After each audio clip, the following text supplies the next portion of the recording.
Hey guys, remember playing baseball as a kid where you just had fun every single day you went to the baseball field? You guys had snacks after games, had pizza parties, went to the arcade, played as many games as you wanted.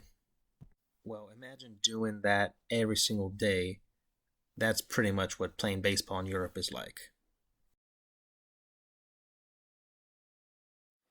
Alright guys, in this video I'm going to tell you guys the 5 ways on how you can get to Europe to play baseball overseas. Number 1, obtain passports. Yes, that's plural, passports. First, you want to get the passport of your native country. In most cases, it might be United States. You need that in order to travel to a different country. That's kind of the obvious one. But on top of that, see if you qualify for another passport. You might have a parent from another country. You might have a grandparent from another country. Check your family background and see if you qualify for another passport. The reason for that is with that passport, you will be able to be eligible for the national team of that country. And also, if you went to go play baseball in that country, you will be considered a native of that country with your passport, and you won't be considered a foreign player. Number 2, play in a Euro Summer League or tournament. Whether you're in high school, college, or out of college looking to play professionally, there are both European leagues and European tournaments that you can play in. These aren't considered professional, but it is a great way to get your first experience abroad and to get familiar with teams out there and make connections.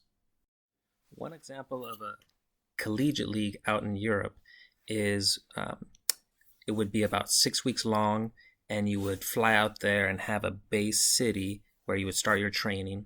Then you would go to another city for about a week and play some games, and then all the teams will also go to the next city, play another week's worth of games, maybe check out one more city, then return back to the home base where you'll finish off with some, maybe the playoffs or something like that.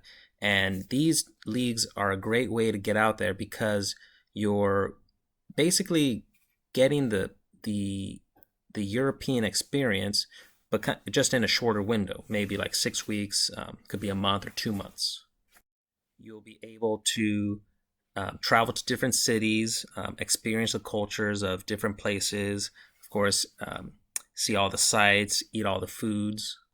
And a lot of times you can go with your friends or teammates and go out there and have a good time together.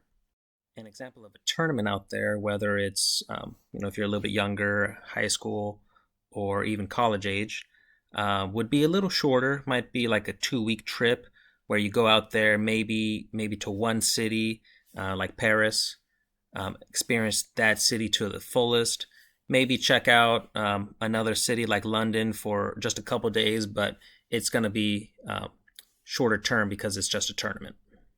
And once again, these tournaments and leagues are a good way to build relationships with the teams in Europe, where you might be able to join that team down the road for their full season, which lasts about 6 months. And that experience is different because you will be the foreign player. Maybe you bring a buddy out there with you, but the rest of the team is going to be, from that country. Where Number 3, build up your baseball resume. Now, this means playing as far as you can in your native country. If this is America, that means you're playing college ball. You're trying to play professionally, whether that's in the minors or you're playing indie ball. You're trying to build up that resume so that you can get a bigger contract out there in Europe. Now, in recent times, you guys might have heard about someone like Manny Ramirez or Adam Jones playing in Asia recently. Adam Jones is in Japan. And of course, if you have that type of resume, you can play anywhere in the world. And if you have that major league experience, you're gonna get paid more in Europe. You're gonna get a bigger contract. Your doors are gonna open up. So besides playing in the major leagues, the next best thing you guys can do is play professionally, either in the minor leagues or in indie ball. This means you guys have been drafted or have signed as a free agent into the minor league system or into indie ball. So if you're an amateur player, whether in high school or college, one great goal is to get drafted into the minor league system. You're going to separate yourself from other players by having this pro experience. You'll be able to get a bigger contract, which means you'll be able to get paid more, and you'll be have more value to you'll bring more value to other teams because you'll have that pro experience. Next, have some college baseball experience. So this could be D1, D2, D3, NAIA, or JC ball. But play as much as you can in college before going out to try to play professionally. Now, of course, if you're in college, you can play in the summer collegiate league to get your feet wet in Europe, but still come back to America, try to get all 4 years out, play as much college ball as you can before trying to pursue a contract professionally in Europe. And if you're in high school trying to go directly to professional baseball in Europe, that's going to be a little bit off the beaten path.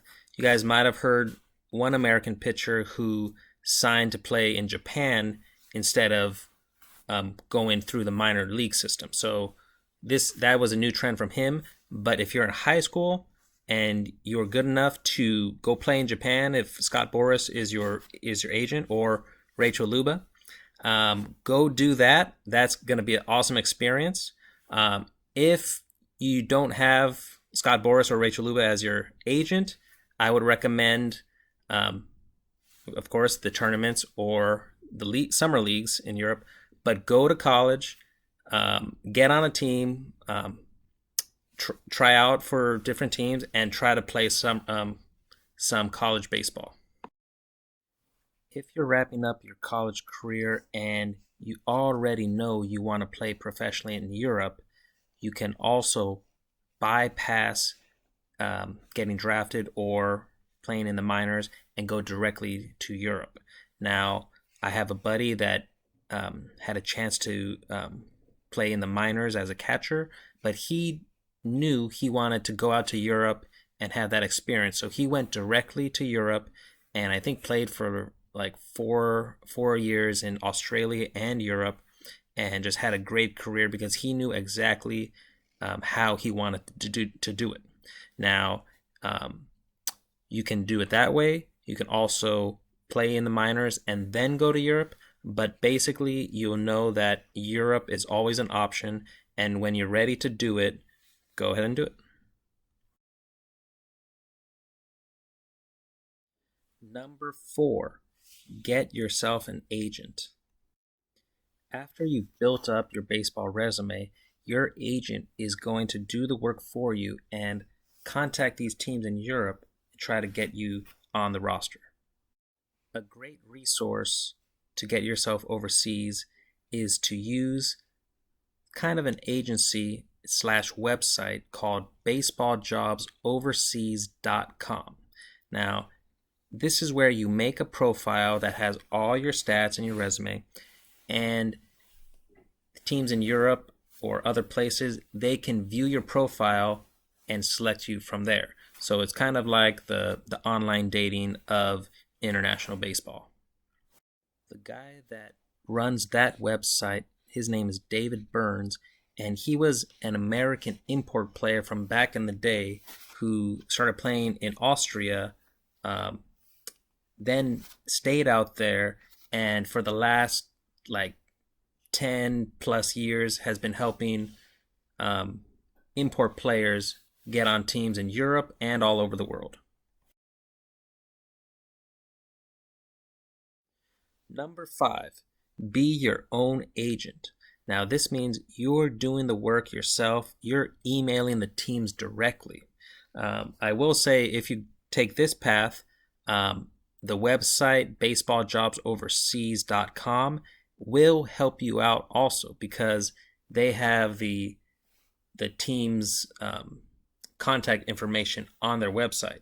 Another way to do it is the old school way, which actually I tried before I went out to Europe the first time, and that is to just Google search all the teams in Europe and send them an email. Now, what I did was I made one email that, talked about myself, gave them my resume, and when I sent it, of course, I just make sure I change the name I'm sending it to. But that's just to save time, where I could send one email out to 30 to 50 clubs. And once again, this is a little bit like the online dating, where you just shoot your shot, and let's say you send out to 50 clubs, you might only get a response back from about 5 of them. But if you're talking to them, some things can happen. And if you had played in some tournaments or summer leagues from the past, you would already be building those relationships with the teams in Europe, or friends out there. You might play with somebody when you guys are both 16, and later on that guy in Europe is playing on another team in Germany or France, and you hit him up through Facebook or something and see if he can get you on the team, and you might be able to get on the team that way too, through friends. Basically, the more connections you make, the more people you know, the greater your opportunity is to land on a team. All right, guys, there you have it. Those are 5 things you guys can do to play baseball overseas, both as an amateur and professionally. So stay tuned for Steady Baseball for more information coming out. If you guys have any questions, go ahead, write it in the chat, in the comment section, and I'll get back to you. So hope you guys enjoyed the video. Stay tuned for more, and have a good one.